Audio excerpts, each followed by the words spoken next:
ବିକ୍ଷୋଭ କରୁଛୁ କ'ଣ ଆମର ନୂଆ ସାହି ଗୋପୀନାଥ ମଠଠୁ ଗୁଣି ସାହିକି ଯିବାକୁ ମୁଖ୍ୟ ରାସ୍ତାରେ ବଡ଼ ସାହିର ଅସାମାଜିକ ଯୁବକମାନେ ମୁଖ୍ୟ ରାସ୍ତାରେ ଘର କରୁଛନ୍ତି। ତେଣୁକରି ଆମର ଯିବା ଆସିବାକୁ ଯାତାୟାତ କରିବାକୁ ଅସୁବିଧା ହେଉଛି। ସେଥିପାଇଁ ଆମେ କାଲି ସରପଞ୍ଚକୁ ଜଣେଇଲୁ, ଆଉ ଆସିକି ଥାନାରେ ଜଣେଇଲୁ।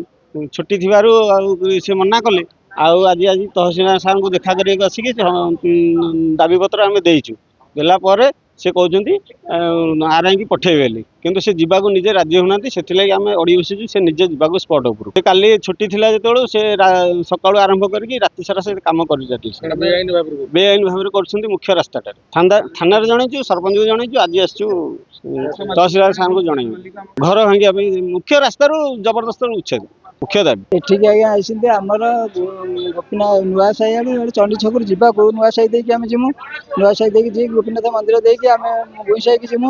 ରାସ୍ତାରେ ପୋଖରୀ ହୁଡ଼ା ରାସ୍ତାଟା ଆମର, ଏ ରାସ୍ତାରେ ଆମେ ଗୁଇଁ ସାହିକି ଯିବାକୁ ଯେଉଁ ରାସ୍ତାଟା ସମ୍ପୂର୍ଣ୍ଣ, ଏ ରାସ୍ତାରୁ ଅଧାକ ପରେ ସେମାନେ ମଡ଼େଇକି ଗୋଟେ ଘର କରକୁ ଗୋଟେ ଘର କରିବେ ବୋଲି ବଡ଼ ସାହିର ଯୁବ ମାନେ ନାଟକାର ପିଲାମାନେ ସେ କହୁଛନ୍ତି ପିଲା ରାସ୍ତା ଉପରେ କରୁଛନ୍ତି।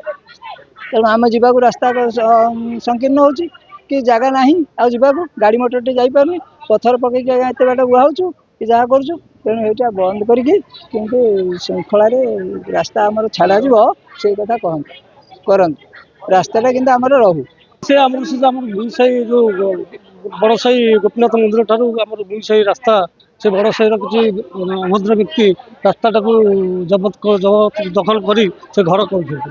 ଯାହାକି ଆମ ଗ୍ରାମର ସଭାପତି ଶ୍ରୀଯୁକ୍ତ ପ୍ରଫୁଲ୍ଲ କୁମାର ଦତ୍ତଙ୍କୁ ଆମେ ଯେତେବେଳେ ଦରଖାସ୍ତ ନେଇକି ଦେଲୁ, ସେ କହିଲେ ଆମେ ଗ୍ରହଣ କରିବୁ ନାହିଁ। କିନ୍ତୁ ଆମ ବିରୁଦ୍ଧରେ ସେ ଆସିକି ବର୍ତ୍ତମାନ ଇଏ କରୁଛନ୍ତି। ଆମେ ତେଣୁକରି ପ୍ରଶାସନର ଆଶ୍ରୟ ନେବାକୁ ଯାଉଛୁ।